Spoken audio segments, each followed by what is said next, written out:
Ji, this is Rahim Ali Dhillu. I am general secretary love bird society of Pakistan.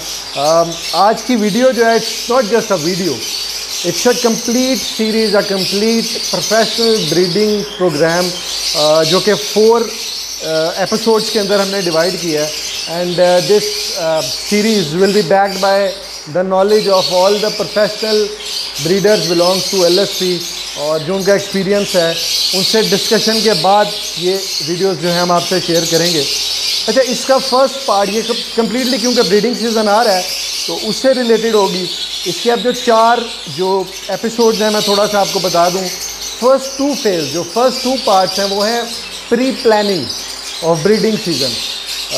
Part 1 होगा pre planning of breeding season, part 2 होगा। उसके बाद एक पूरा एपिसोड मैंने दिया है सॉफ्ट फूड पे, डाइट रिजीम पे, वो 3rd पार्ट होगा। और फिर 4th eventually how to kick off, how to start your breeding, finally जो ब्रीडिंग जब हम स्टार्ट कर देंगे। तो जो आज का पार्ट है और आज की जो एपिसोड है वो है प्री प्लानिंग से रिलेटेड, कि ब्रीडिंग सीज़न अब क्योंकि ऑलमोस्ट 1.5 मंथ और आफ्टर 2 मंथ स्टार्ट हो जाएगा, तो आपने किन किन चीज़ों को जो है ना वो जहन में रखना है। तो उसमें मैं थोड़ा सा आपको बताता हूँ। सबसे पहले इंपॉर्टेंट चीज़ कि आपकी गोल सेटिंग, आपका गोल क्या है इस साल प्रोड्यूस करना है। सिर्फ बर्ड्स खरीदे तो नहीं, हमें पता होना चाहिए क्या हमारी वर्किंग फेलो की है, फेलो ओपलाइन की है, लतीनो ओपलाइन की है, ब्लू ओपलाइन की है, व्हाट। क्योंकि उसके अकॉर्डिंगली आपके पास बर्ड्स अवेलेबल होने चाहिए। अगर बर्ड्स होंगे तो ही आप प्रोड्यूस कर सकेंगे। तो first of all make your mind clear कि आपने इस साल किस बर्ड पे फोकस करना है, या कौन से 2-3 म्यूटेशंस पे आपका फोकस है, और आपके पास वो बर्ड फिर अवेलेबल भी हो, उनकी कंप्लीट वर्किंग, उनकी जेनेटिक्स आपको पता हो। तो बिगनिंग तो हमारी यहाँ से स्टार्ट होगी। अब लेट्स अज्यूम कि हमें हमारे गोल्स का पता है कि हमने क्या प्रोड्यूस करना है। कमिंग अप जो नेक्स्ट पार्ट होगा उसमें आपका जो बर्ड है उसकी एज पूरी होनी चाहिए। सबसे पहले बर्ड की आइडियल एज क्या है? 12 months. Yes, there are few bird, few mutations in black eyes, जिसके अंदर हम उसको पहले 8-9 महीने में भी ब्रीड ले लेते हैं, लेकिन वो फुली ग्रोन नहीं होता।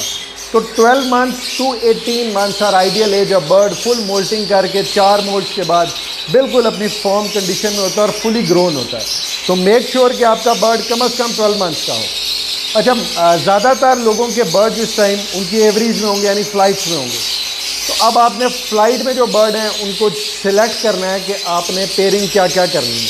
अच्छा, बड़ी इंटरेस्टिंगली मोल्टिंग का जो पार्ट है वो हम मिस करते हैं कि आपके बर्ड के मोल्ट क्लियर होने चाहिए। कंसीडरिंग के बर्ड की एज पूरी हो गई है 12 मंथ्स के आसपास, अब आपका बर्ड ड्यूरिंग मोल्ट नहीं होना चाहिए। जब वो ब्रीडिंग बॉक्स में जाए तो मोल्ट क्लियर करके आओ। क्यों?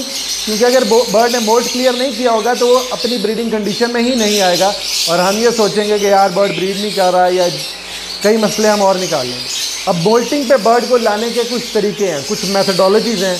मैं आपको मैथडोलॉजीज़ बताता हूँ। नंबर 1, आप बर्ड को शावर करें अर्ली मॉर्निंग या इवनिंग में। दोपहर में नहीं करना, क्योंकि दोपहर में टेम्परेचर हाई होता है। इट्स बेटर कि हम अर्ली मॉर्निंग कर लें या बिल्कुल इवनिंग में करें। आपके जितने भी बर्ड्स हैं उनको शावर करें, इतना शावर करें कि वो अच्छी तरह भीग जाएं। बहुत ज़्यादा उनको डिस्टर्ब नहीं करना कि हम उनको भगाते रहें और पाइप पकड़ के गीला कर दें, ऐसा नहीं करना।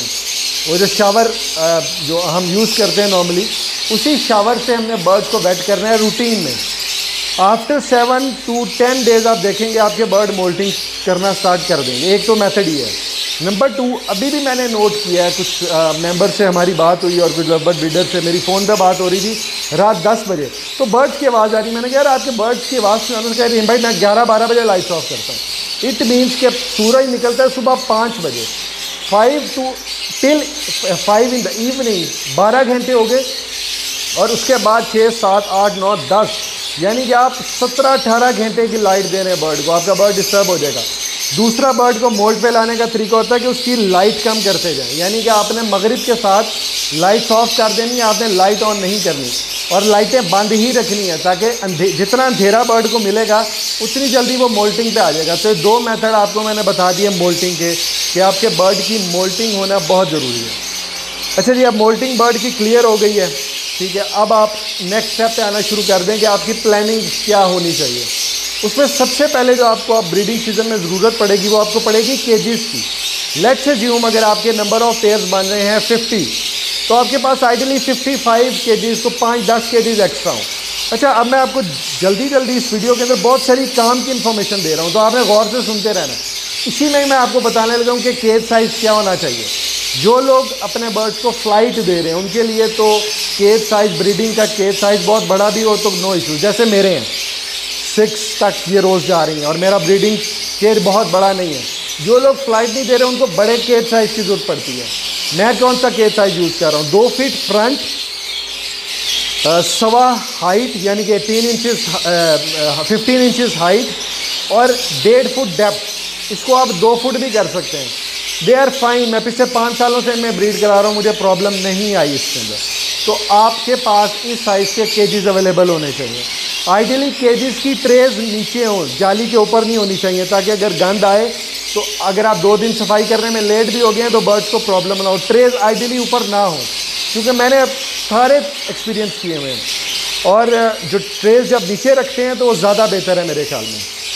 अच्छा, आपके ब्रीडिंग केजेस ऑर्डर्ड होने चाहिए, क्योंकि अभी रश है, बहुत सारे लोगों को भी ख्याल आ रहा है। और वो हमारे वो भाई जो केजेस बनाते हैं, अब तो पूरी इंडस्ट्री बन गई है केजेस बनाने वालों की भी। They don't have time, they have ample order, they can not take much order in a very short span of time and they are making commitments के लिए हम आपको अक्टूबर नवंबर में देंगे।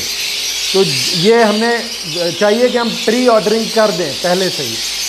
अच्छा, ये आपके ब्रीडिंग केजेस से रिलेटेड हो गया। नंबर 2, बड़े ही इंपॉर्टेंट जो चीज़, इस पे लोग बहुत पूछते हैं कि रहीम भाई ब्रीडिंग बॉक्स किस साइज़ होना चाहिए। ऑनेस्टली स्पीकिंग, जब बर्ड कंडीशन में होता है तो आप उसको इतना सा बाउल भी दे दें, शायद ब्रीड कर दे। एनीवेज, आइडियल ब्रीडिंग बॉक्स जो कि मैंने लव बर्ड कंपेंडियम में भी पढ़ा, जो हमारे LSP के कुछ सीनियर मेंबर्स भी यूज़ करते हैं, और मेरा अपना एक्सपीरियंस, आइडियल साइज़ ये है कि ये एक बॉक्स है, लेट्स अज्यूम, इसकी हाइट 12 इंचज़ होनी चाहिए ताकि उसको डेप्थ मिले, बच्चे जल्दी बाहर ना आ जाएं।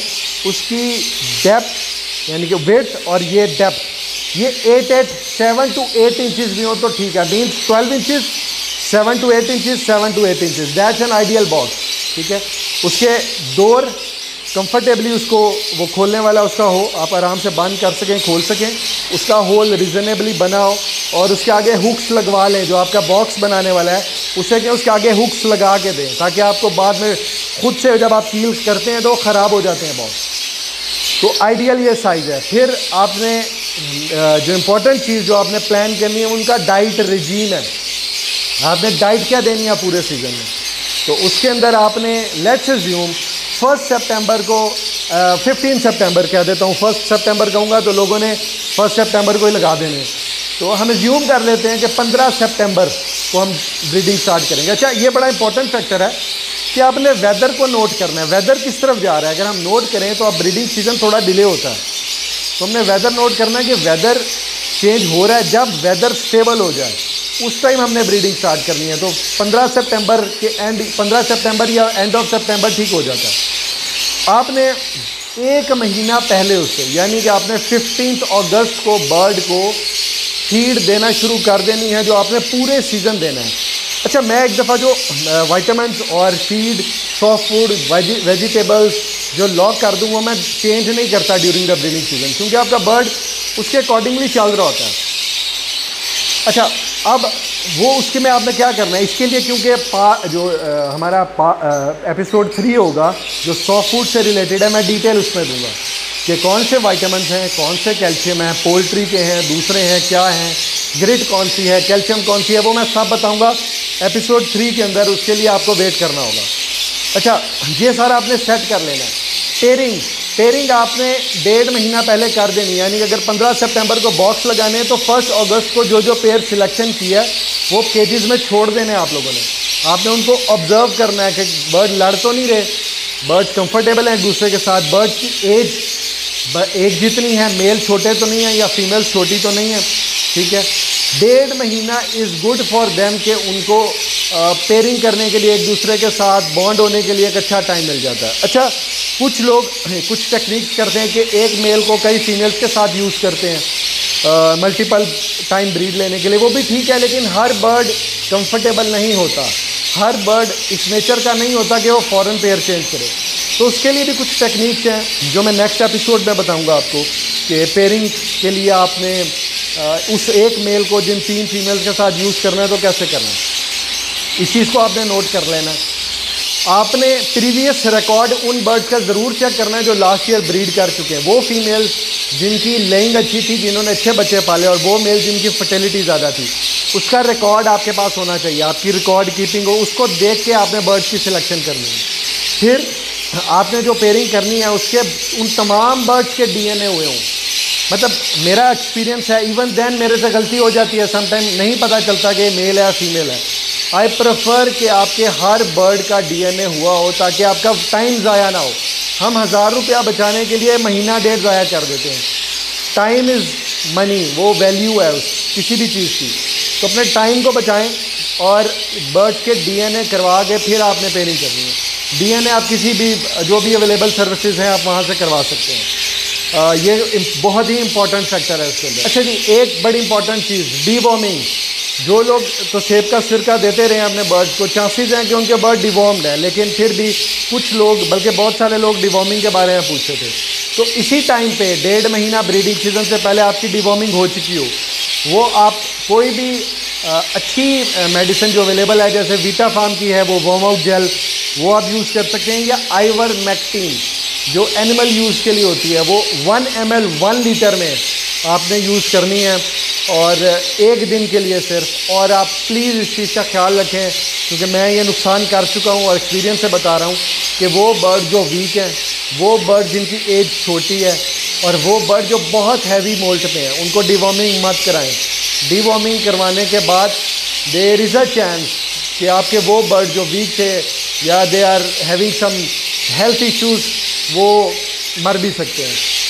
तो इस चीज़ का आपने ख्याल करना है। अब ये जो मैंने आपको मल्टीपल चीज़ें बताई हैं, ये प्री प्लानिंग फेज़ के एपिसोड नंबर 1 की चीज़ें थी। आई होप कि इनसे आप सीखेंगे और अपनी प्लानिंग जो ब्रीडिंग सीजन की है, as a professional breeder, as a sensible breeder आप उसको कर पाएंगे।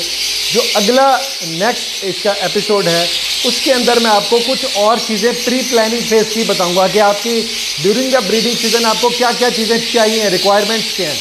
तो उसके लिए नेक्स्ट वीडियो का वेट करें, और best of luck for the breeding season. Thank you.